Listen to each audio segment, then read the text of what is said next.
Okay, so I believe we're live. I just realized that I should probably have up my Facebook page on another device, but oh well. Um, but in any case, we're here and we have another guest with us. So what I'm wanting to do more so on this page is bring in people that I feel like you should know about too. Because what I do, I'm a visibility expert. I help people build their professional networks, and part of that is just knowing amazing people who are out there who can potentially collaborate with my clients or people that other folks should know. And I make introductions, and that's how that works. Ashleigh came on my radar, and we've had great conversations, via Facebook, lots of gems and gold. And I want to take some of that. You don't get to have all of that, but some of that out of the Facebook Messenger chat and to you guys. So Ashleigh, thank you so much for joining me. Thank you for having me. I'm really excited to be here. Hey, everybody. Okay, so I didn't actually prep you for this at all. This is like pretty much going to be a conversation between us that other people get to listen in on. But do you want to introduce yourself and tell us a Yeah, little bit about what you do and how you help people? of course. My name is Ashleigh Chanel. That's my first name. Womble is my last name. I am a digital marketer. What I do is I own a digital marketing agency called Make Your Mark, and I work with the beauty side of healthcare. So I work with plastic surgeons, dermatologists, med spas, things like that to help them increase their revenue, do their marketing for them. So I have done for you services, or I can create marketing strategies for them. And that's usually I do the marketing strategies if they have the bandwidth, they have a team to implement it themselves. And then I also, within that, I do, like I said, the strategies. I do social media marketing, influencer marketing. It's a full service agency. So Instagram growth, we do video content creation, any kind of content creation. It's full service. So that's my Make Your Mark brand. And then I also have Mind Your Biz, which is a brand that I started this year. And it is to help, Oh, it's to cool. help women entrepreneurs. Who are young in business, I would say like 1 to 6 years, who need help with marketing. It's the premier marketing resource for women entrepreneurs. That is how I started it. That is what I want it to become, because I noticed that there was such a knowledge gap between women entrepreneurs and women of color entrepreneurs. It just, to me, it did not make sense because we're in a lot of the same groups on Facebook. And a lot of the questions that were being asked, I was just so confused. Like, why is this not something that you know? But I realized it's like, Ashley, you've been doing this for 11 years. You know this for a reason. And you're a business owner. You're not supposed to know how to market your business. You are supposed to know certain things that are going to help you move forward in your business. But in my opinion, I think you need to get to a point in business where you can afford to hire someone, you know, a little bit enough to make a decision. But I don't think as a business owner, you should have to market your business. I mean, I think that it's just really silly because marketing is my business, so I need to market my own business. Um, but also, if you're like the face of the business, you do need to obviously be out there. But as far as marketing your business, if you are an e-commerce or something like that, it's just not feasible for you to do that. So that is why I started Mind Your Biz, because I saw too many women entrepreneurs not reaching their goals. And both of these businesses, but specifically Mind Your Biz, I created to help women reach their why, because we're not in business for fun, we're in business to make money, and the money is supposed to help us move forward in our careers. I mean, and even if you are my friend and I call it a corepreneur, but a 9 to 5 entrepreneur, it's to either help you quit your job, it is to help you be in a position where you can go to your children's recitals, it's to be in a position where you can travel without having to worry about the money, how much is, how long you can stay. It's just to help you get to your why, because marketing is not the only thing I want to do. I want to start a social business and a nonprofit and be able to travel and do whatever the heck I want when I want, not have to answer to anybody. So that is what Mind Your Biz is. So I have 2 companies. Wow. That was long. Goodness gracious. That's all good. Oh my goodness. Now it's like, I just want to talk about that. Forget about the topic. We might have to do a part 2, or this might be really long. No, it won't be. So wow, now it's like, seriously, I don't know where to start. well, you know what?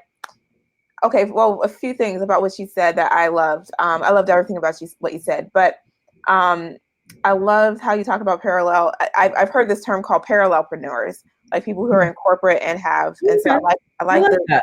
yeah, but I also like you said the corppreneurs or corppreneurs. Entrepreneur. Mhm. That's cool.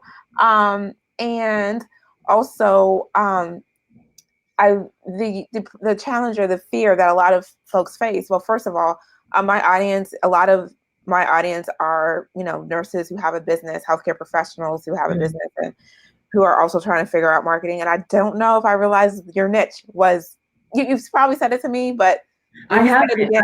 Let me tell you, and this is something I can just ease on into, but niching is, I understand it's very scary. It's not something that people want to do. I did not, and I'm a marketer and I know better, but I didn't want to do it because I did not want to get bored. But you know what kept me was that, or what got me to the point of niching was I did not like working for certain types of industries and businesses. And I was like, well, who was my favorite client? Like, what do I like to do? What are my interests? And it's beauty. I love beauty. I love, the Medi spas there's so much fun. Marketing for them for me is so much fun. Plastic surgeons, it's fun. And dermatologists, because there's a lot of content, and even chiropractors, things like that. It's very there's a lot of content, there are a lot of things and education to be done, but there's a lot of money to be made for them and as well as for my business. So Mhm. that is why I niche. And I niched this year, let me tell you. Oh, okay. All right. That makes me feel a So, little better. yeah. Trust Yeah. me. Like, yeah. I mean, I Okay. just started telling people what my niche was. And so I was just kind of Yeah. like going after, but yeah. Awesome. Awesome. Well, let's segue into that because, a lot of people are, who realize, well, so they have like a huge fear. They realize, one, their forever career is no longer working for them, or the practice that they finally went out and set out on their own and made their own private practice. And now, things aren't as flowing as they want it to be. Mhm. And, they go online to look at everything that they didn't learn about in medical school or nursing school, and they're trying to do all of the things. And Right. then, yeah, so tell me about like the importance of, focusing down on a few specific tasks, as Mhm. well as niching for, people who are, who have like a healthcare practice or who have Right. a medical practice. Yeah, talk about that. You talked about niching for you and how it's made a world of difference, but Mhm. what do you help your clients to appreciate with, people who offer whatever in the healthcare field about, yeah, focusing? So as far as focusing on tasks, this is what I would encourage you all to do, is to focus on the things that are actually going to make you money. So they're called revenue generating activities. And you have to make a list everything that you do for your business, and then put a dot or a check mark next to the things that actually make you money. So whether that be um, getting on LinkedIn or going to different conferences and meeting doctors, like that's revenue generating because you're becoming visible, you're introducing yourself. Social media can be revenue generating in a particular area, so if you doing outreach, to me outreach is revenue generating. Okay, so I mean, it's not necessarily generating at the moment, but you doing outreach is going to bring you clients. Doing client work, that is revenue generating. So focus on the things that are generating money, and then ask for testimonials and create case studies so that you can send them out. Because what I've learned about the healthcare field is that it is very relationship based. So you need to build those relationships and then send them to everybody on your email list, whether you've built an email list, but you know people with emails. So send your case study to those Mm-hmm. people and just say, hey, this is what I was able to do this past quarter or this past year or for this particular client. That's something that you want to focus on, because that's going to bring you money. Anything else that is not revenue generating, if you cannot do it, if you cannot get to it, don't do it, and don't stress yourself out about it because you are only one person. Until you are able to get on Upwork or freelancer.com and find someone to help you. You can find people for $4 an hour in their respective countries. We can get to that another time, because some people don't think that paying somebody $4 an hour is enough, but it just depends on the cost of living of the country, because Thailand, they have a really, really like small cost of living. So, but yeah, that's what I wanted to say about the tasks. Did you want to say anything about that? Yes, I do want to say a lot. Because you said a lot. I did. So, I'm so long-winded, you guys. yeah, it's good. I love it. So let's talk about, people with emails. Okay. Yeah, let's talk about, people with emails. So I have a client who is, I'm working with her with her visibility plan, getting her on podcasts, Facebook groups, Facebook Lives with, people who could send her folks. And we all have emails of people that we've met professionally, that we've, crossed paths with at a conference or something. People who could be amazing referral partners who kind of sort of know us. Tell us about what you recommend with somebody who has, been in like they've been a board member of multiple associations, and they say they have no email list. That is your email list. All of these people, whether it's you can take your email list and it's a text message list. If you don't have their emails, send them all text messages, send them, or I mean, I'm pretty sure, especially if people are on boards, you can usually find their contact information. If you don't want to text them, if you are not that cool with them, because I would not recommend texting everyone. I would pick up the phone. I think it's really important for people to set aside an hour. If you don't have an email address, if you don't have an email list, set aside an hour a day or 3 times a week if you can, and call these people, because leave messages, try to get through their gateway. Their not their gateway, their gatekeepers. Yeah. So I would just pick up the phone, because the healthcare industry, like I said, and as you all know, is very relationship based. So you're going to have to pick up the phone. You're really gonna have to pick up the phone. One second. Okay, no worries.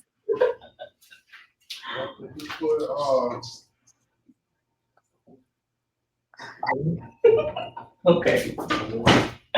Okay, sorry. It's all good. No, it's all good.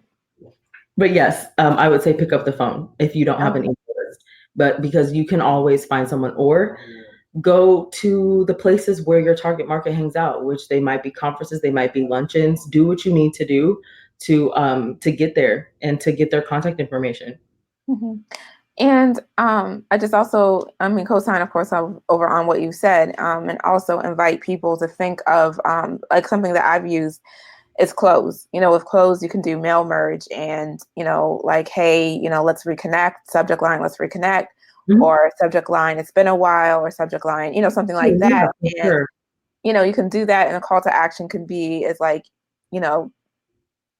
that's a different topic, but the call to action could be like, hey, if you want to keep up with what I've been, doing, or, I don't know if this will be interesting to you, or there's just so many things that you can do with that. Right.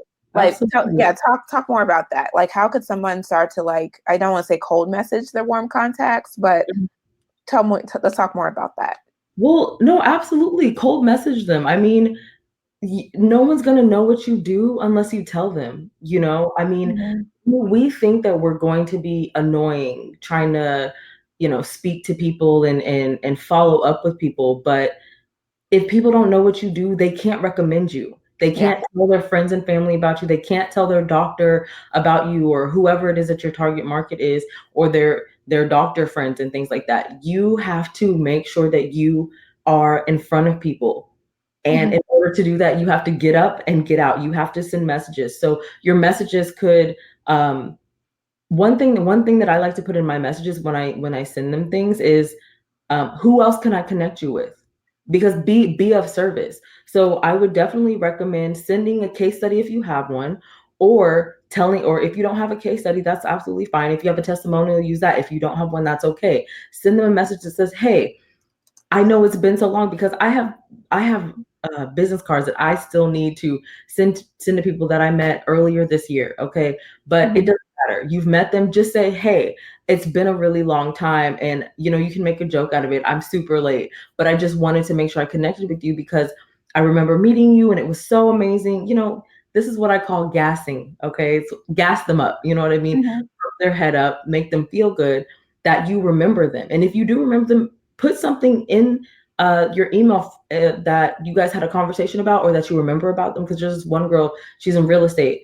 I remember her dress. It was floral, because I love flowers, and it was pretty.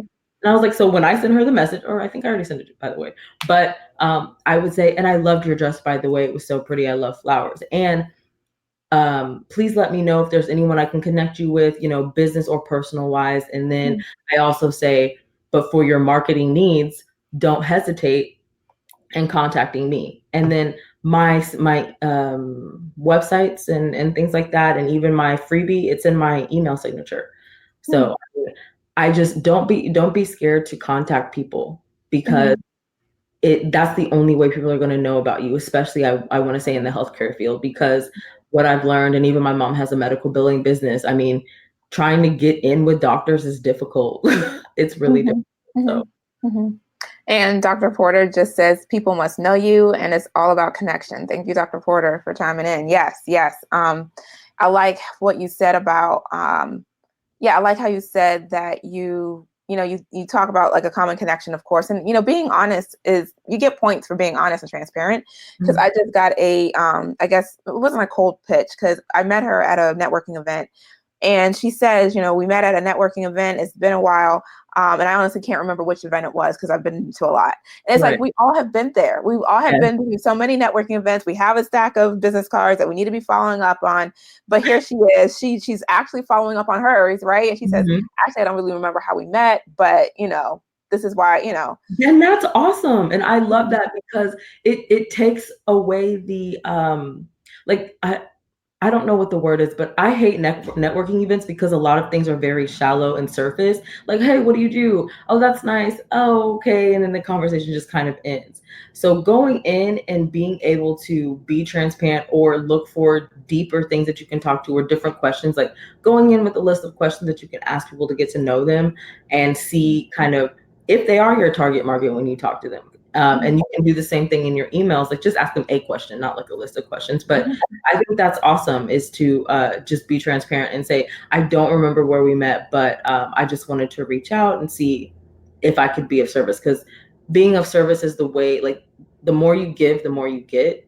And I think that's really important for service-based businesses. Yes, I'm just writing that down, how you can serve. And I like that too, that state of being is be curious about how you can serve, because I just did a live about, some people have challenges about transferring conversations online to offline conversations. And I say, if you stay steeped in being curious about if you can serve them, like, I don't know if I can serve you or not. Let's get on the phone and see. Right. I'm not getting on the phone to sell you something on the call. I'm getting on the phone to do an assessment, right? Healthcare, we assess to see if, someone might be beyond my help, Absolutely. Yeah, they may be more, and they may, need a level of service that Ashleigh can provide. It's like, you need more than a podcaster too, Right. Seriously. So that could be that. Also, I wanted to say, before I go on to, I want to talk about social media content creation, because I think that's what I told people I might be talking about. This is email marketing. I just wanted to say that this is email marketing, because I think a lot of people, when they think of email marketing, they think of, I need a nurture sequence that leads to this funnel, and I need to invest in, I don't know, Kajabi and ConvertKit and all of this stuff to have an email marketing system, and one of the guides or whatnot. But email marketing really can be just the two-step that we sort of talked about here, if that's where you are, like right now, and that's okay, until you can grow into other more advanced tools. Obviously, to send out campaigns, you do need to get people's permission, of course, but to just stay in touch with people, that know you, there's a difference between staying in touch with people that via email, and sending cold email to people that you don't know.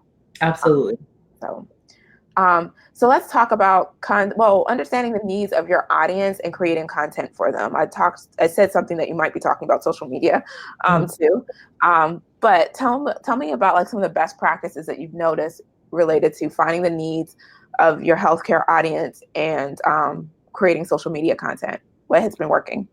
So this is like one of my favorite topics, because once you know what your clients want, you will never search for content ever again. I promise. So this is the main thing that I say.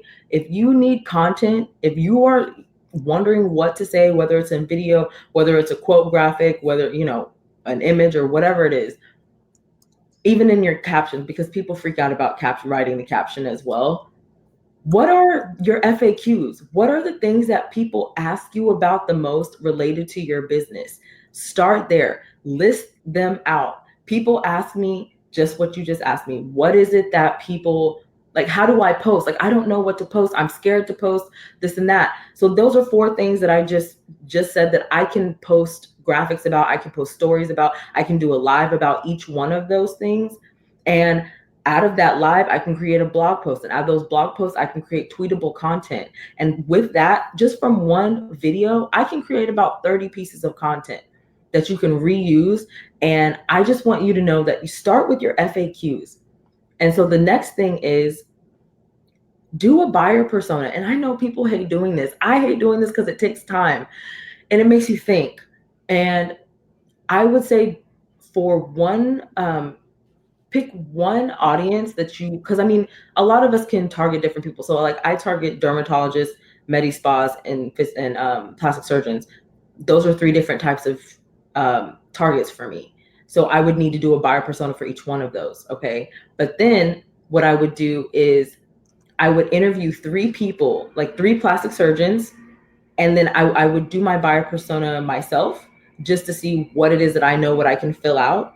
And then I would interview 3 people to find out what their goals are as far as marketing, what their pain points are, what their challenges are, and what kind of questions they have regarding my services, regarding marketing, regarding what they can do for their business. So, and just let me backtrack for a moment. A buyer persona is also called a client avatar. It is basically you embodying the target market that you have in one person. So you pick a picture, you pick their name, and the reason why you pick their demographics, like how old they are, what kind of position they have, things like that. And you do this not so that you limit yourself, but so when you are creating content, you are speaking directly to that person. Okay, that's why creating a buyer persona is so important. So once you're able to do your buyer personas, I promise you will find out things that you never would have been able to think of yourself, because you're not your client. You know what I mean? So I did a buyer persona for one of my courses, or not courses, it's a coaching program. And I interviewed one of my clients, and she said confidence was one of the things that I gave her. And that wasn't something I ever thought about, to be honest. And then so once they tell you, oh, and then another thing was she wanted to make sure with my coaching and if I turned it into a course, that she did not come out with more questions than she had answers for.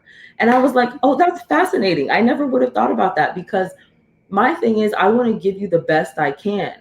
But I also know marketing is a lot. So I needed to make sure within my coaching program, I broke things down and made sure I answered all their questions.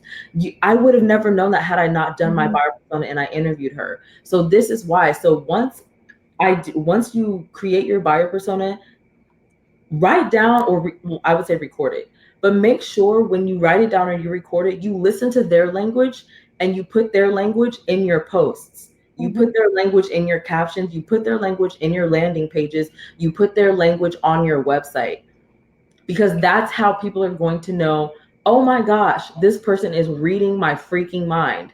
And you're not reading their mind. You just know what they want because you've interviewed and you've done the research on your client. And that's where it's going to come from. That's why it's so important to do a buyer persona. I'm not going to say that they're a lot of work, but it is work. But it's great, because like if you love what you do, if you I love marketing, so I love learning how I can be better and what it is that my clients really need from me and from marketing. So that way you can always be better. And so as far as coming up with content, you will do your FAQs first, and then in a buyer persona, you ask them what kind of questions do you have related to this. So that's 2. And then you got the goals, values, pain points, and challenges and objections. You want to know what are their objections to buying from you, or from buying like your service or product. And then that way you have all of that information from 3 different people. And I guarantee you they're not all going to say the same thing. So you have all that. That's all your content. That's your content for the entire year. I guarantee you, you will not have to find anything else. So you can turn things into lives. You can turn things into video that you can post on YouTube, which turn into blog posts, which turn into tweets, which turn into quote graphics. You see what I'm saying? Did that answer the question? Yeah. No, you did completely. Yeah, so it's like, the takeaways is that, when it comes to coming up with social media content, don't guess. Don't guess. You are doing it based on real life facts. You're actually doing research. That's something that, those of us in healthcare, we understand. Some of us really enjoy research. And can do too much research sometimes and not take action, but just spend all day talking to folks, right? But I love how you said talk to 3 people, 3 people, Yeah. not necessarily 100, but, or 10, just 3 people, and, ask them, and there's something that I encourage people to do, generally speaking, is having curiosity conversations, right? Again, you don't know if you can help them or not, / is market research on the low, or just, be honest, say, hey, I want to do market research. And people are naturally willing to help other people. So I'm finding out, Right. to say, because you want to offer a better service, you want to serve people better. So I'd like to, ask you a few questions about your experience with this. I'm still working on a product. I don't have anything to offer you. You're safe. But, right now, I don't have anything to offer you just yet. I'm working on a, product. And, by the time you literally pulled out their desires and everything they want from them, they'll probably, would be interested in saying, so what's going to happen with this, but anyways, I would imagine. Right. But no, that's awesome. Thank you so much. So your FAQs and a way out that I'll give some people who may, not necessarily be too keen on doing market research with a person. That's the best. That's like the gold standard, is actually talking to a person and recording that. Right. But you can data mine. You can, go into Facebook groups of your ideal customers. Absolutely. And search for biggest struggle, because people ask that all the time in Facebook all groups. the time. My goodness, if you go in those Facebook groups, you don't even have to ask a question yourself. Just do a search. Search And biggest struggle, biggest challenge. Absolutely. Oh my goodness. Like I went and I searched content, because one of the things I wanted to know was what other words were people using in relation to content. Because to me, content is like all encompassing. It means everything. But content to some people might mean only, graphics. It might not mean video. So I wanted to know what they were saying about content. And so I just did a search. I didn't ask a question because I knew I didn't need to. The group has like 50,000 people in it. Yeah. So. Yeah. No, I love that. And again, for those, okay. All right. And this is a sign, for listeners, of a good marketer. A good marketer knows how to research. They know how to get information about people. Yes, it's great if you sort of have all of this. Well, the more information that you bring to any project, the better. Right. At the same time, a good marketer knows how to find out information and knows how to do market research. Another thing I will say that's helpful too is Amazon reviews. Like looking up books of Amazon, and that's like also like I think like a copywriting trick in a way. I know a lot of copywriters data mine over on Amazon, but when you when you search, there's like no need to guess. There's no need to guess. Well, so with some things you do have to guess, measure, tweak, and figure it out. But with other things, you really don't. That's life in general. In business, you have to see if it works, and if it doesn't work, you assess and figure something else out. So tell me about some things that you would love like people to have together before they come to you. Like ideally, like if you were to, like some people say, well, yeah. So our paths cross. So just how I cross paths with Ashleigh is, when I came to a point in my career where I knew that I needed to earn extra money, but I wasn't trying to earn extra shifts. Or do extra shifts. I had friends who were in digital marketing starting in 2007. They started their own agency, and I was like, I could do that. So I joined a social media, become a social media manager group, learned, and I crossed paths with Ashleigh. And so I started taking on, clients, and well, I learned social media marketing, and I started taking on clients, and I learned that some people have different expectations from a social media manager. Right. And, everyone says, oh, you need social media. And they're like, okay, do my social media and go. Yeah. Ideally, what do you like to have people to have together before working or engaging with you? Or what do you require people? You have to be like yay high to work with you. But no, what do you require people to have together? Yeah. I will say, if you are looking to hire someone to do your social media, to do your marketing, to do an influencer marketing campaign for you, you need to know who your target market is. Like you that's something that you need to know. If you are if you're coming to me for done for you services, you have to know who your target market is. If those of if there are people who are in my Mind Your Biz who come to me for, like a power hour, power session and things like that, I can help them find their target market. We can help define that. And it also depends on kind of what you're coming to me for. If it's like courses or something like that. I mean, now not so much, but for me, I need to know who your target market is. Like, regardless, we can talk about it, but in general, you need to know who that is. Because I had someone, oh my goodness, I was at a conference last weekend. My goodness. I was talking to someone and I told him what I did. I told him I worked with the beauty side of healthcare, and he said that his girlfriend is starting a business and doing laser lipo. And I'm like, okay, I don't know much about laser lipo, but I don't think it's in the arena where you need like a licensed doctor, but I'm not sure to be there. And he was saying, well, what do you get for if I'm going to pay you to do a strategy session, what do I get for it? And I told him everything that comes with the strategy session. And at the end of it, you get a full strategy that you know exactly what to do. You can follow, and you can either hire me, hire someone else to do it, or do it yourself. And then he was like, well, my expectations, and this is what you said, people's expectations are very different. He said, my expectations are for someone like you to tell me what's the most profitable. And I was like, that sounds like something that you want to ask a business coach. If you're coming to me, because he wanted me to tell him, because I told him, I was like, there's a difference between Massage Envy, Massage Heights, and like a boutique massage, a massage parlor or massage spa. One of them is extremely upscale. One of them is very, very accessible. And the other one is mid-range, where they have things where you can join like a membership, right? And he was like, well, which one's most profitable? And I'm like, they can all be profitable. It depends on your branding. It depends on your budget. It depends on who your target market is. He wanted me to tell him which business to start. That is not what I do. That is not what a marketer does. That is what a business coach does. Maybe some marketers can have that part of their business, but that's not what I do. When you come to me, you need to have a business, number one, already. For my done for you services, you need to have a business already, and you need to know who it is that you want to target, because I don't pick that out for you, and most marketers aren't going to do that for you.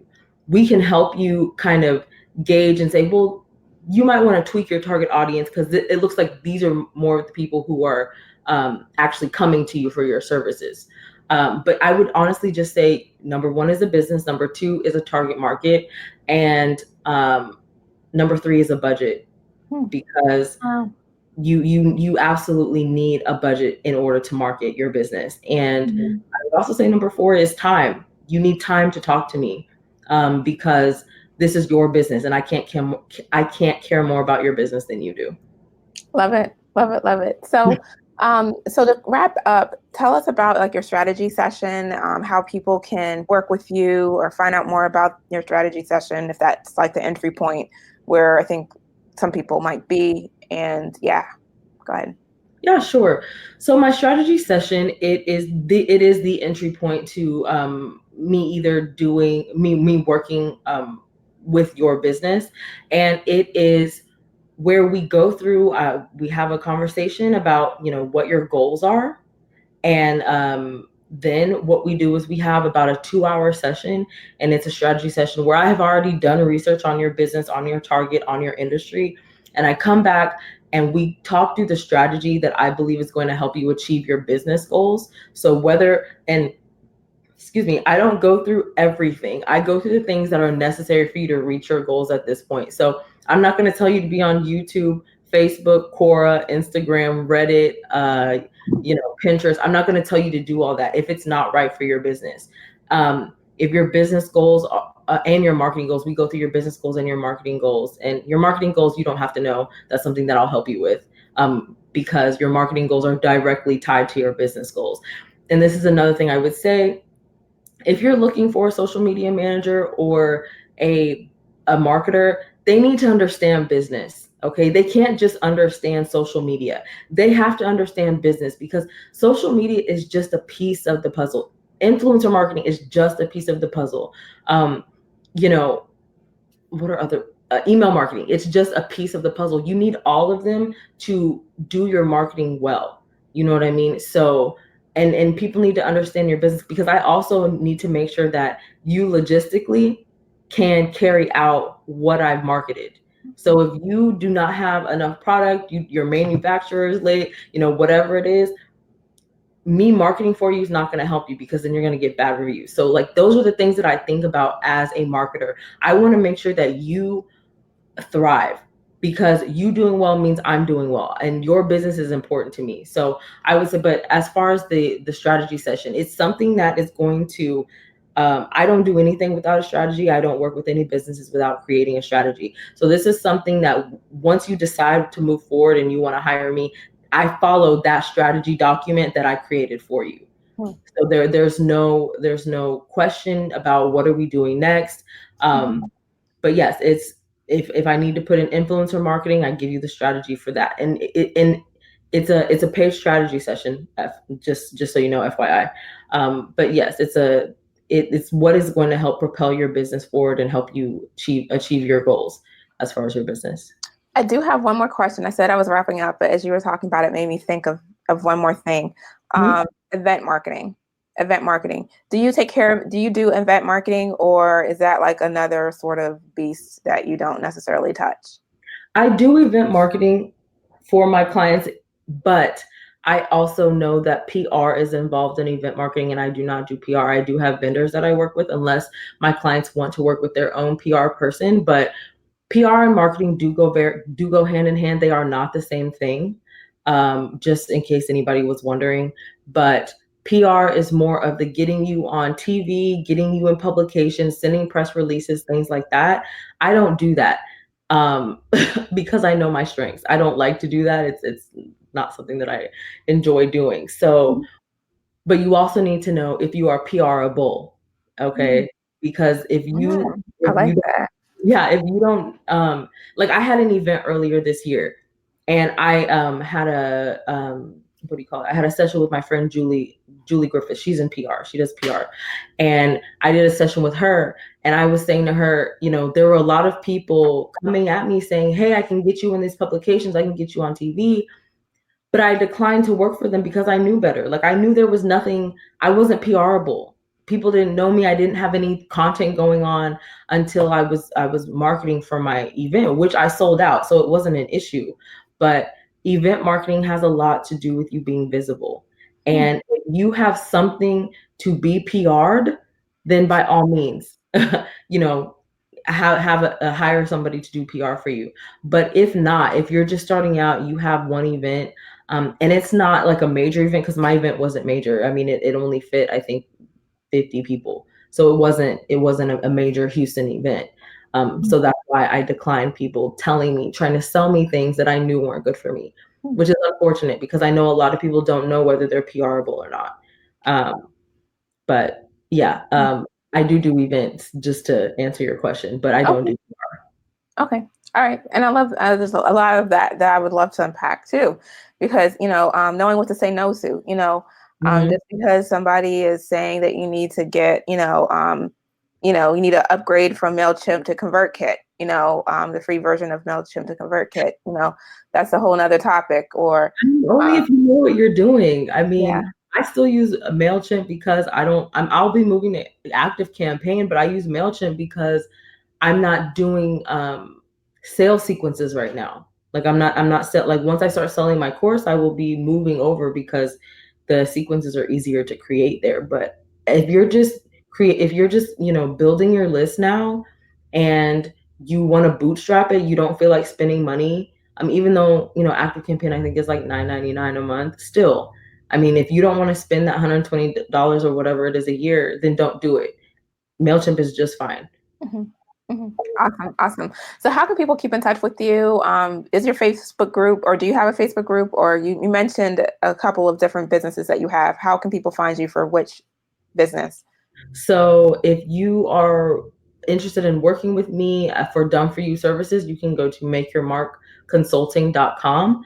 If you are younger in business and you need some tips and tricks and things to download, you can go to mindyourbiz.co/resources.